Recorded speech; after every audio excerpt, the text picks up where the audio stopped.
গতকাল রাতে হঠাৎই ভোট গণনা কেন্দ্রে ঢুকে পড়েন হুগলির বিজেপি প্রার্থী লকেট চট্টোপাধ্যায়। চুঁচুড়ার HIT কলেজে আগামী 4 জুন হুগলি কেন্দ্রের ভোট গণনা হবে। সেখানেই করা হয়েছে স্ট্রং রুম। সেখানকার নিরাপত্তা ব্যবস্থা খতিয়ে দেখতে উপস্থিত হন লকেট। সরাসরি ওই কলেজ দেখার পর পাশেই একটি ইঞ্জিনিয়ারিং কলেজে পৌঁছন তিনি। দুটি কলেজের মধ্যে পাঁচিল দেখে অসন্তোষ প্রকাশ করেন তিনি। লকেটের দাবি, স্ট্রং রুমে নিরাপত্তায় খামতি রয়েছে। তিনি এ বিষয়ে জেলা প্রশাসনকে জানাবেন বলে জানান। বস্তুত এদিন দুপুরে জেলা শাসকের সাথে দেখা করে স্বচ্ছভাবে ভোট গণনার আবেদন জানিয়েছেন তিনি। রাত 10টা নাগাদ গণনা কেন্দ্রের সামনে ভিড় জমান তৃণমূলের কর্মী সমর্থকরা। বেসরকারি কলেজ থেকে বেরিয়ে গণনা কেন্দ্রের দিকে আসতেই লকেটকে ঘিরে বিক্ষোভ দেখান তৃণমূল কর্মীরা। চলে গো ব্যাক স্লোগান, পাল্টা জয় শ্রীরাম স্লোগান দেয় বিজেপির কর্মীরা। তৃণমূলের দাবি, গণনা কেন্দ্র নিয়ে কোনো অভিযোগ থাকলে লকেট নির্বাচন কমিশনকে জানান। তা না করে উনি প্রচুর লোক এনে স্ট্রং রুমে ঢুকবেন, এটা হতে পারে না। হুগলি জেলা তৃণমূল কংগ্রেসের সাধারণ সম্পাদক গৌরীকান্ত মুখার্জির দাবি, লকেট হারাতঙ্ক রোগে ভুগছেন, তাই এই সমস্ত নাটক করছেন। ব্যুরো রিপোর্ট, বাংলা টিভি একাই 100। এখানকার হুগলির বিজেপি প্রার্থী লকেট চ্যাটার্জি দুপুরবেলা স্ট্রং রুমে এসেছিলেন, ক্যান্ডিডেট আসতেই পারে। আবার সন্ধ্যেবেলা এসছেন দলবল নিয়ে, সন্ধ্যেবেলা চলে গেছেন, আবার রাত্রিরে এসছেন দলবল নিয়ে। এই গেট থেকে ওই গেট পায়চারি করছেন। আজকে তো নির্বাচন হচ্ছে না, এটা তো স্ট্রং রুম, এর তো একটা নির্বাচন কমিশনের নির্দিষ্ট নিয়ম আছে। তাই আমরা স্বাভাবিকভাবেই সকলে এসে এটা প্রোটেস্ট করছি এবং প্রতিবাদ জানাচ্ছি।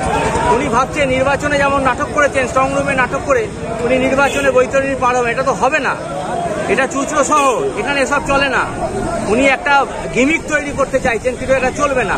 কমিশনের নির্দিষ্ট নিয়ম আছে, ক্যান্ডিডেট স্ট্রং রুমে ঢুকে দেখতে পারে সব ঠিক আছে কিনা, ঠিক আছে, কিন্তু তারও একটা পেরিফেরা আছে, কত দূর সে যেতে পারে।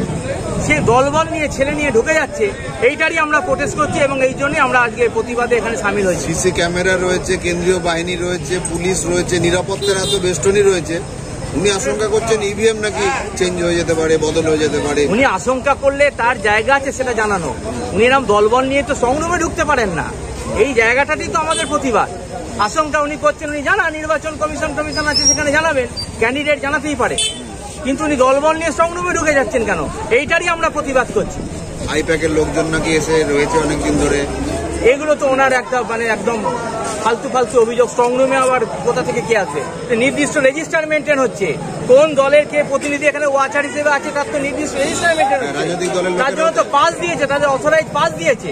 কি উনি এসব আজগুবি কথা বলছেন? আর এত ছেলে নিয়ে স্ট্রং রুমে ঢুকবেন কেন? এইটার তো আমরা প্রোটেস্ট করছি। আজকে তো নির্বাচন নয়, উনি এখানে রাস্তা দিয়ে পাইচারি করছেন। এটা একটা মেইন রোড, হাসপাতাল যাবার রাস্তা, উনি এখানটা জাম করে দলবল নিয়ে পাইচারি করছেন, এ মাথা থেকে ও মাথায় যাচ্ছেন। সামনেও তো একটা 144 থাকে। হ্যাঁ, এসব উনি কিছুই মানতে চাইছেন না, উনি কিছুই মানতে চাইছেন না।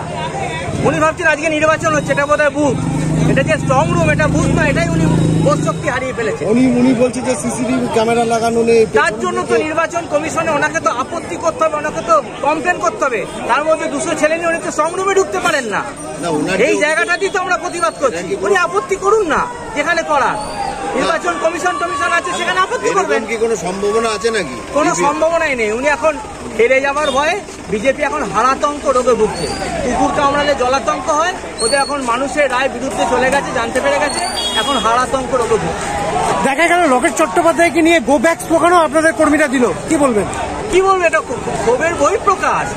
তিনি আজকে ছেলে নিয়ে এখানে প্যারেড করছেন সন্ধ্যা থেকে, বুথে স্ট্রং রুমে ঢুকে যাচ্ছেন। এটা কি? এটা হয়? কোনোদিন হয়েছে কোথাও? উনি কি ভাবছেন? এসব চলবে না, এটা চুঁচুড়া শহর, এখানে এসব চলবে না। আমরা এর প্রতিবাদ করে যাব। আপনারা কি উচ্চতর নেতৃত্বকে জানাবেন? সবাইকে আমরা জানিয়েছি, আমরা সবাই এখানে সামিল আছি, আমরা এর প্রতিবাদ করে যাবো, প্রতিবাদ করছি, প্রতিবাদ করে যাব। আপনার নামটা? গৌরীকান্ত মুখার্জি, জেনারেল সেক্রেটারি, হুগলি শ্রীরামপুর সাংগঠনিক জেলা তৃণমূল কংগ্রেস। দেখতে গেছিলাম, সারপ্রাইজ ভিজিটের জন্য গেছিলাম কাউকে না বলে। আমি গিয়ে দেখলাম এই দিকের বিল্ডিংয়ের যে কটা 5টা এসি রয়েছে স্ট্রং রুম, তার এই দিকের সাইডটা পুরো খালি, কোনো ফোর্স নেই, কোনো সিসিটিভি ক্যামেরা নেই। এবং আমার সঙ্গে এখানে এসডিপিও ছিলেন, আমার সঙ্গে দেখাচ্ছিলেন এবং ওনাকেও কনভিন্স করিয়েছি। আপনি বলুন যে আমি যে ওপরে এসছি, শুধু স্ট্রং রুমের সামনেই সিআরপিএফ যারা রয়েছে, বাহিনী রয়েছে, একজন করে রয়েছে স্ট্রং রুমে। এত বড় একটা বিল্ডিং অন্ধকারের মধ্যে, তো কেউ যদি নিচে দিয়ে ভেতর দিয়ে ঢুকে যায়, মানে কেউ বুঝতে পারবে না। তো ওনার শোনার পরে আমি বলার পরে আমি চিঠি করেছি, চিঠি করার পরে ওরা এখন ওরা সিসিটিভি ক্যামেরা লাগাচ্ছে এখানে, ওরা বুঝতে পেরেছে যে কনভিন্সিং লেগেছে লাগাচ্ছে। কিন্তু আজকে আমার সন্দেহ হয়েছিল যে এই জায়গাটা এত খালি, এখানে কি আছে দেখবো।